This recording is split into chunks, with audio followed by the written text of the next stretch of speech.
नमस्कार। आज हम कन्यादान कविता का भावार्थ करेंगे, जिसके कवि ऋतुराज जी हैं। इस कविता में कवि ने माँ बेटी के आपसी संबंधों की घनिष्ठता को प्रतिपादित करते हुए नए सामाजिक मूल्यों को परिभाषित करने का प्रयास किया है। कन्यादान कविता में माँ बेटी को स्त्री के परंपरागत आदर्श रूप से हटकर सीख दे रही है। भारतीय समाज पुरुष प्रधान है। यहाँ की जो सामाजिक व्यवस्था है उसमें पुरुषों द्वारा स्त्रियों के लिए आचरण संबंधी नियम निर्धारित किए जाते हैं, जो स्त्रियों को आदर्श रूपी डोरी से बांध देते हैं। इन्हीं नियमों के आधार पर स्त्रियों के साथ कई प्रकार के अत्याचार किए जाते हैं। इस कविता में कोरी भावुकता नहीं है। इसमें एक माँ अपने संचित अनुभवों का ज्ञान अपनी बेटी को देना चाहती है, जो उसे भावी जीवन के यथार्थ को समझने में सहायक होगा। कन्यादान का अर्थ है कन्या का दान। ये विवाह के समय की एक रस्म होती है, जिसमें माता पिता अपनी बेटी का कन्यादान करते हैं, अपनी बेटी का हाथ वर के हाथ में देकर इस रस्म को पूरा करते हैं और इसके उपरांत ही विवाह संपन्न मान लिया जाता है।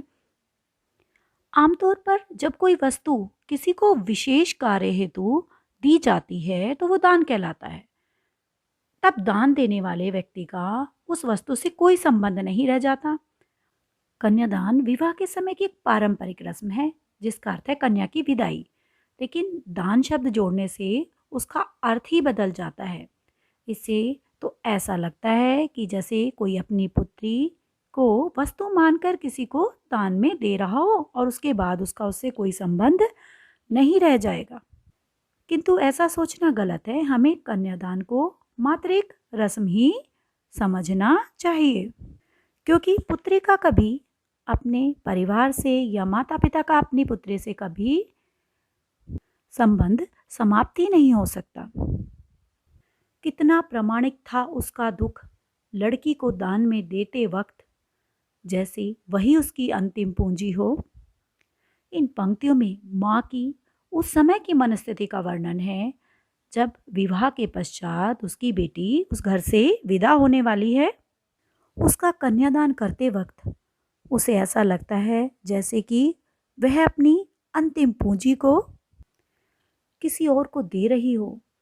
उसने उसे बहुत प्यार से पाला था, वही उसके सुख दुख की साथी भी थी, और ऐसे में उसे विदा करते समय माँ को यही लगता है कि जिस अमूल्य धन रूपी बेटी को उसने अभी तक संभाल कर रखा था, अब वह उसे किसी और को दे रही है। अब उसकी बेटी उसके लिए पराई हो जाएगी। लड़की अभी सियानी नहीं थी, अभी इतनी भोली सरल थी।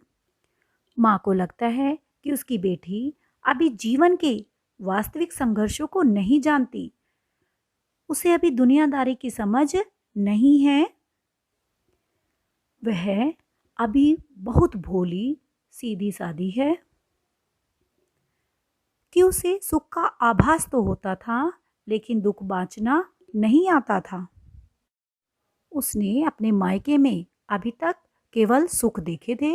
वह वैवाहिक जीवन के सभी पक्षों को नहीं जानती। वह दुखों की उपस्थिति को, अर्थात विवाह के उपरांत आने वाली कठिनाइयों को, समस्याओं को थोड़ा थोड़ा महसूस तो करती थी। उसे कुछ कुछ उसका अंदाजा तो था, लेकिन अभी तक उसने उन दुखों को भली भांति समझना और पढ़ना अभी तक सीखा ही नहीं था। अभी तक उसके माता पिता ने उसे केवल सुख ही प्रदान किए थे, तो इसलिए उसे दुखों का अनुभव ही नहीं था। पाठिका थी वह धुंधले प्रकाश की, कुछ तुकों और कुछ लयबद्ध पंक्तियों की। उसने जीवन में आने वाले उतार चढ़ावों के विषय में कुछ कुछ सुन रखा था, परंतु वह उससे भली प्रकार परिचित नहीं थी। ऐसा लगता था कि वह वो पाठिका है जिसने जीवन रूपी कविता की तुकों को, लयबद्ध पंक्तियों को पढ़ना तो जान लिया था, लेकिन उनके अर्थ को समझना उसे अभी नहीं आता था।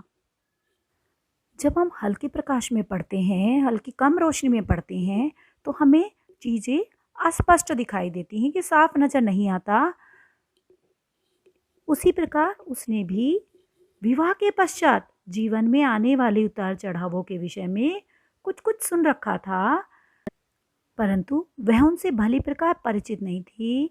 अर्थात उसके बारे में उसका जो ज्ञान था वह भी पूरा नहीं था। उसे व्यवहारिक जीवन की, इस समाज की ज़्यादा जानकारी उसे अभी नहीं थी। उसे सिर्फ सुखों का पता था, कि आने वाली जो कठिनाइयाँ थी उनके विषय में वो अभी कुछ नहीं जानती थी।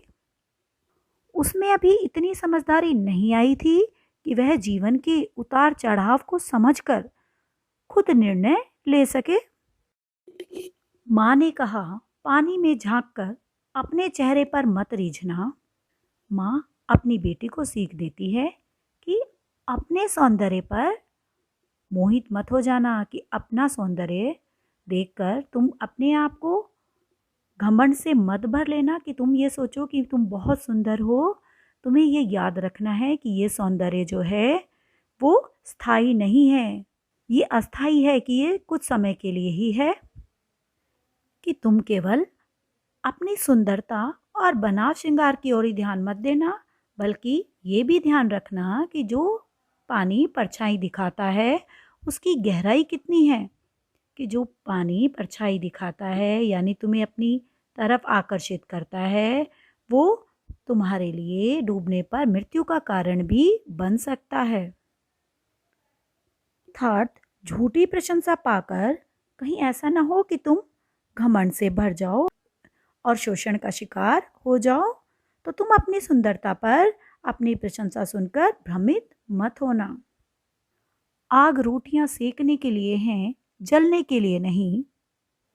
अब माँ अपनी बेटी को दूसरी सीख देती है कि तुम हमेशा ये ध्यान रखना कि आग केवल रोटियां सेकने के लिए होती है, जलने और जलकर मर जाने के लिए नहीं होती। माँ उसे समझाते हुए कहती है कि अत्याचार का मुकाबला करना, कि शोषण मत सहन करना। जो आग रोटियां बनाती है वही आग जला भी देती है, तो तुम्हें उससे रोटियां बनाने का काम लेना है। उन मुश्किलों से, मुसीबतों से डरकर आग में कूदने का नहीं। माँ को यह चिंता है कि कहीं उसकी बेटी ससुराल वालों के अत्याचार का शिकार ना हो जाए, या उनके अत्याचार से डरकर वह अपना जीवन समाप्त कर ले। तो वो अपनी बेटी को यही समझाती है कि आग रोटियां सेकने के लिए होती है, कि रोटियां बनाने के लिए होती हैं, जलने और जलकर मर जाने के लिए नहीं होती। तो तुम्हें इस अत्याचार का, इस शोषण का मुकाबला करना है, तुम्हें इसका विरोध करना है, इसका शिकार नहीं बनना। वस्त्र और आभूषण शाब्दिक भ्रमों की तरह बंधन है स्त्री जीवन के। विवाह के पश्चात सुंदर वस्त्र आभूषण मिलना, यह सब गृहस्थी में बांधने वाले वो मोहक बंधन है जो तुम्हें थोड़े समय के लिए ही खुशी प्रदान करेंगे। ये शाब्दिक धोखे हैं।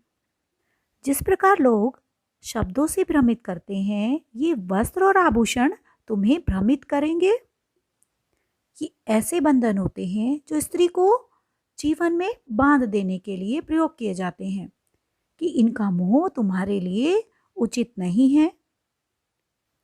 माँ ने कहा, लड़की होना पर लड़की जैसी दिखाई मत देना। आखिरी सीख देते हुए माँ अपनी बेटी को समझाते हुए कहती है कि तुम लड़की जैसी बने तो रहना, पर उसकी तरह दिखाई मत देना। अर्थात तुम अपने अंदर दया, ममता, करुणा, प्रेम जैसे गुणों को बनाए रखना, किंतु कभी भी अपने ऊपर होने वाले अत्याचारों को सहन मत करना, हमेशा उनका विरोध करना। माँ चाहती है कि उसकी बेटी स्त्री सुलभ गुणों को अपनाते हुए आत्मसम्मान से अपना जीवन जिए। वह अपने ऊपर होने वाले अत्याचारों का विरोध करे, उन्हें सहन ना करे, और इसलिए उसे सजग और सचेत रहना होगा। उसे समाज में व्याप्त जो परिवर्तन हैं उनको भली भांति समझना होगा। वह समाज को यह एहसास न होने दे कि वो कमज़ोर है, असहाय है, बल्कि उसे ये दिखाना है कि वो अत्याचार का, अन्याय का विरोध कर सकती है, उसमें इतना साहस है। इस कविता में कवि ने कन्यादान के समय माँ के दुख को व्यक्त करने के साथ साथ स्त्रियों पर होने वाले अत्याचारों का विरोध करने के लिए उन्हें प्रेरित किया है। आशा है आपको कविता का अर्थ समझ आ गया होगा। धन्यवाद।